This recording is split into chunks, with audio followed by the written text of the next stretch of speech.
Hello everyone, my name is Janya Monroe, first year architecture student at Prairie View A&M University, and I will be presenting my project titled Continuum Memorial. The word continuum speaks to something ongoing, evolving, and flowing through time without end.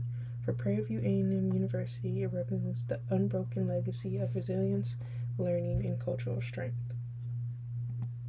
For this project, I was given the task to create a monument or memorial with both public and sacred spaces. The site sits on land that was once the Alta Vista Plantation and later became a university for Black students, which gives it historical significance. And so, with that, I knew I wanted my design to foster education and knowledge. My research focused on the university's founding as a response to segregation and educational exclusion. That is why the history of education became my central theme for the design.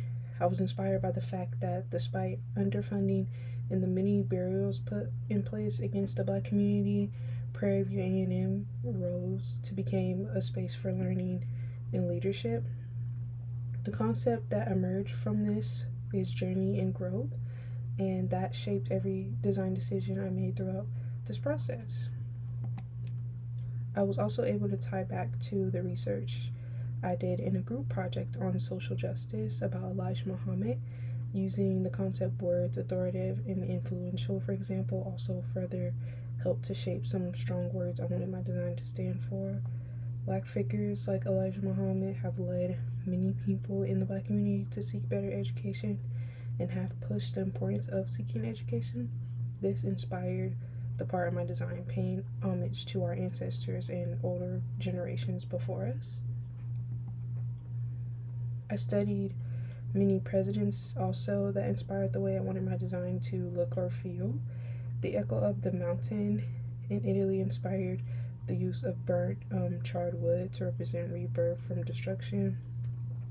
Juan Blanco's Hiroshima nuclear bomb memorial taught me how to use raw materials like concrete and stone and how they can evoke stillness and weight and also timelessness.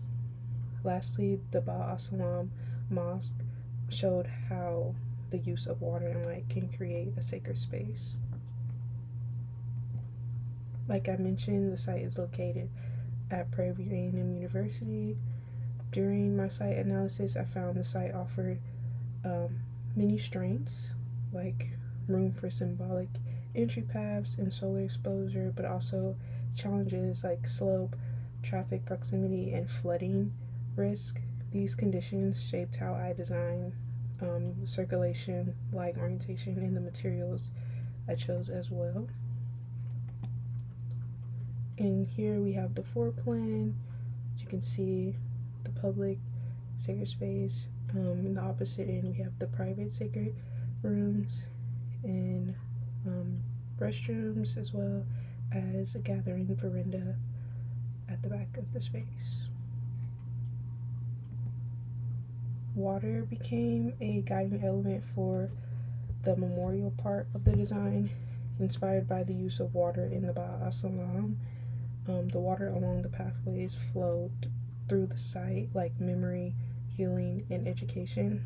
I made it curve in an organic way with the pathways also to further that connection to nature and have a feeling of continuous motion.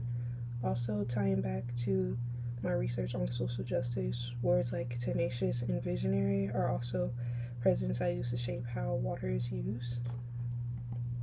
Key ordering principles are organization and symbolism. The spaces are organized to follow an emotional journey reflecting the unpredictable yet purposeful history of growth for African American.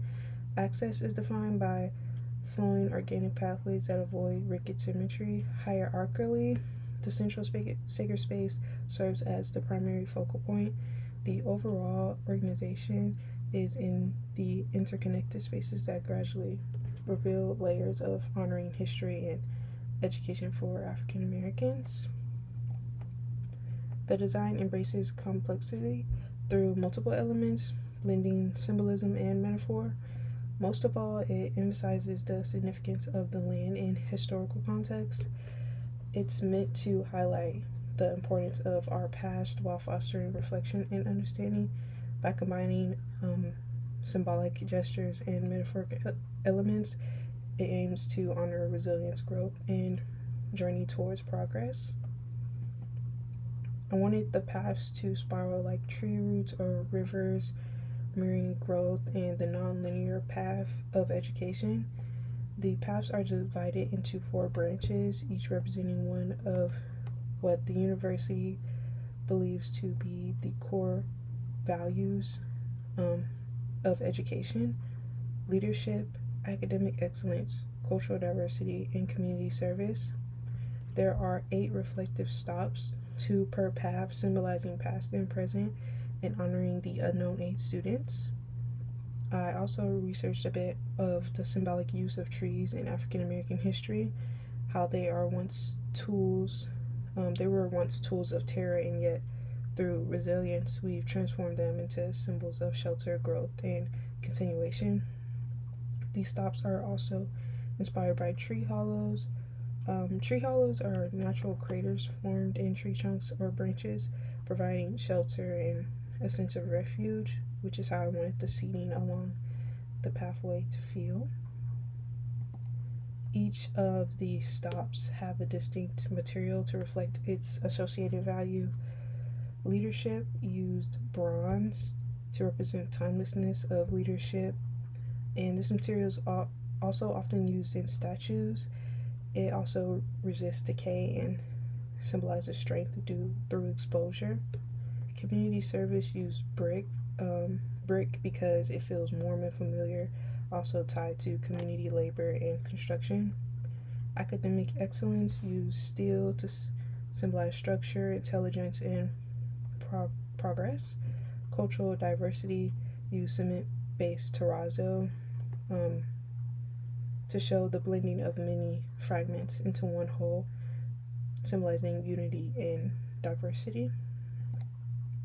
Other materials used, like mentioned earlier, that burnt wood and to symbolize survival through fire.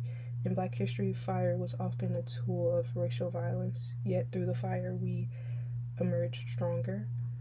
This material is specifically on the private sacred room doors and the main entry doors, as well, just to further evoke that emotional connection to survival.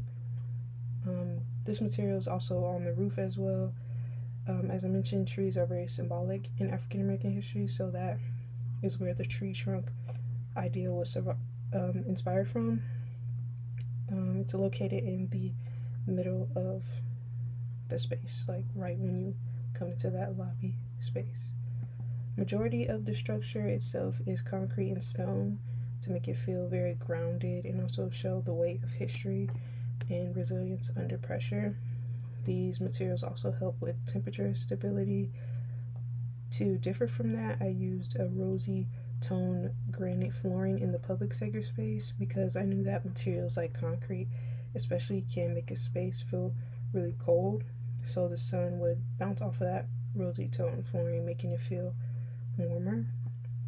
Lastly, used carpet in the private sacred rooms, taken from the Ba Asalam's use of carpet in their public sacred space. I found that carpet creates a feeling of softness and comfort and welcoming. It would also encourage that emotional relief within the space due to its warmth. Light filters into the space, enhancing the connection to nature and the water elements that surround the site. The transition from the darker lobby space to that luminous public sacred space is designed for emotional uplift. So when you walk into the public sacred space, it's very eye-opening, and the open windows themselves symbolize freedom and vision. Additionally, there is a roof garden located above the private sacred rooms. This is to represent how education and life are continuing to grow for African Americans. There is also a small library with an intimate collection of African American literature, free and open access, with the purpose of encouraging visitors to learn African American history. Lastly, the gathering veranda located at the back of the site. The space is inspired by tree rings, which are circles within tree trunks that record each year of growth of the tree. Each layer symbolizes the passage of time and the connection between past and present generations over a reflecting pool. And here we have some sections, elevations, and exploded 3D so you could better see how the space is structured.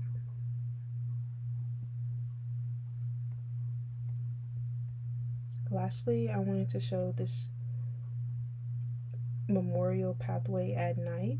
The lights along the pathway represent each individual ancestor guiding the way for today's generation and future generations of African Americans in their journey towards education, because without their history guiding us, we wouldn't be here today.